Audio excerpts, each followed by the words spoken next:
We're just like the people on the train. You know, we have families, you know, we have hobbies, we have things we love to do. When you put on that uniform, you don't get superpowers or anything like that. You're still you. You can't do anything more special than everybody else on the train. You can't leap tall buildings. We can't fly. We're just there to do a job, and that job is just there to keep you safe.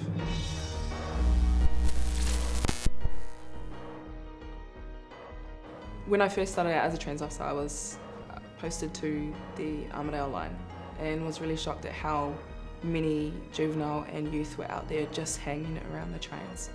That was them socialising. And this was like between 10 and midnight. The youngest person I've come across is 7 years old. As a transit officer, I want them to get home safely.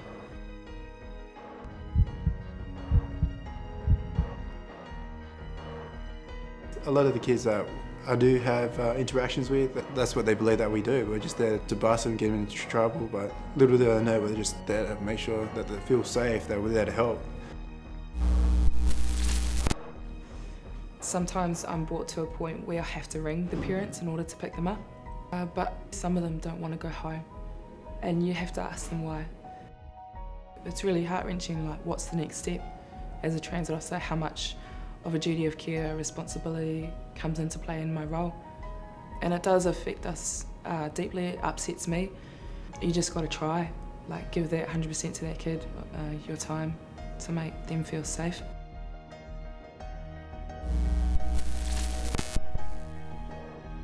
I think when people are beating up one person like a big mob, they may think it's all fun and joyful then, but one day it's going to come back around, it's going to either get them or get their son or their daughter probably.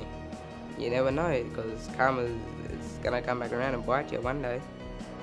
How would you like it if 5 guys are mobbing you, but 5 on 1, that's a shame, it's not right. Fighting at train stations is dangerous, both for you and innocent bystanders. Fines start at $100 and can go as high as 36 grand if you're charged with disorderly conduct or violent behaviour and summoned to court. You may even end up in jail. There are lots of places around train stations that you can't enter.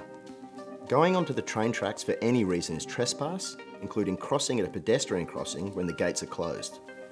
A transit officer can ask you for ID and do an on-the-spot check.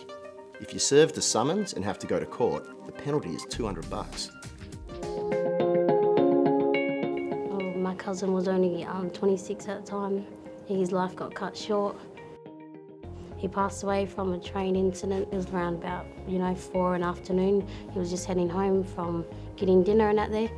He was crossing the rails. He didn't really have time to mess around with the train, and as he was trying to get through the train tracks, his bike got stuck in the boom gates and he was trying to rip it, and then as he broke free, the train just came at the same time, right timing.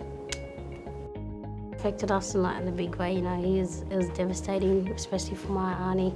She just broke down, she really depended on him for everything. He left 7 beautiful kids behind. His life cut very short for such a young person, and his son, he misses him every day. You should think twice about the actions you make, and the consequences, they're not always good, even though you think it might be, or you might be just a big shot at the time. My brother and I are both train drivers. We are driving often trains that will weigh over 200 tonnes, and they do take a long time to stop and to pull up, and especially in the wet. And they're not like a car where you can just swerve or use your skill to try to prevent something from happening. All you can do is put the train into brake and hope for the best if there's something on the track or someone trespassing. He's had the unfortunate experience of hitting 3 people. One of them died. It really shook him up. It changed his whole life. At the end of the day, It's his train that's taken someone's life. It's not his fault, but immediately the driver feels guilt, even though there's nothing we can do about it. He has to live with that every day, seeing that person's eyes seconds before they hit the train.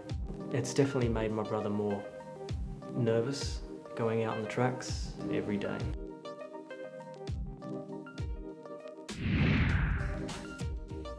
I think when people are tagging, I think they're searching for like a sense of power. Just getting their rep up. In their eyes, just no need for it. It's just a group of boys spreading a word around as far as they can get it. Probably end up in jail or community service or something like that.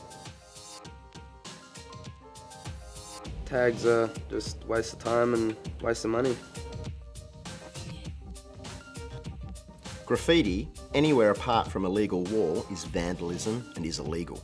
Your graph tools can be confiscated, and if you're caught damaging public transport property, you can be given an on-the-spot fine of $200. You may even be summoned to court and charged with damaging rail property. The maximum fine is $2,000, and you'll have to pay for the cost of removing the graffiti. The thing I see with them doing the vandalising and graffiti is, yeah, they're looking for respect. No, they're looking for respect from their peers and from the wider communities. The thing with respect of everyone and everything is it goes both ways. You show someone respect, they're going to show it back and you're going to gain from it. Now, if the transit officers want respect from the young kids, they've got to show them respect. And if the young kids want respect of the transit officers, they've got to show them respect. Because to get respect, you need to show respect. Majority of the people coming back from like the footy or from the pub, they're in high spirits. You know, they've had a really good night. They're coming home. They want to keep it that way, which is great. You can see that those kind of people come from a mile away. And I see a lot of the kids on the trains. Majority of them, you know, they're really good kids. Unfortunately, when you put alcohol into the equation, it's just, you know, it blows it way out of proportion. They're completely out of character, going out there proving themselves, you know, making themselves look like badass to impress, you know, girls or guys or whoever they're trying to impress. So I definitely know what they're like when they're not in an environment where they're out there to prove themselves. And they're just kids. They just want to catch a train. They just, like everybody else, they want to get to where they want to go to. If they are displaying antisocial behaviour, I mean, we're going to have a word to them. We're just going to go up to them, tell them to pull their heads in, and just do the righty. If they're sitting down talking amongst themselves, they're just like anybody else sitting on the train talking amongst themselves.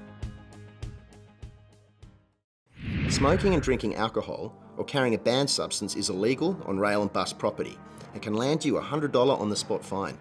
If you end up in court, you may be fined as much as $2 grand. So when I found out about Right Track, working with the youth, I put my hand up straight away, and I've been working with them for 2 years now. It's hugely fulfilling for me to go down on a Friday or Saturday night and play basketball with the same group of youth that you saw on the train the night before, because you get to then have a rapport with them and gain a relationship and communicate with them on a different level. There was a group of kids that I used to see on a regular basis on the trains, always causing trouble, and they had a whole court to themselves, and they were just kind of mucking about. So I saw it as an opportunity just to say hello to them, just to again break down those barriers. I've seen them on the train since, and they just come up to me and they just a bit of small talk. I think because of that interaction with these guys in an environment where, you know, they just want to have fun, and they're not on the trains, they're not surrounded by a bunch of other groups. Well, for me personally, I definitely got a lot of satisfaction out of it. I always try and understand their side of why they're doing the stuff that they do, so trespass, antisocial behaviour, graffiti. I try to understand from their point of view why. Try to look at their background as well and gain an understanding from that. Because at the end of the day, I want them to get a good job. I don't want to be a hindrance and charge them summons, arrest them, kind of ruin their life in that aspect to getting a job. It's fulfilling when you feel like that child has maybe got a future because of how you contributed to it. and they might have a better go at life.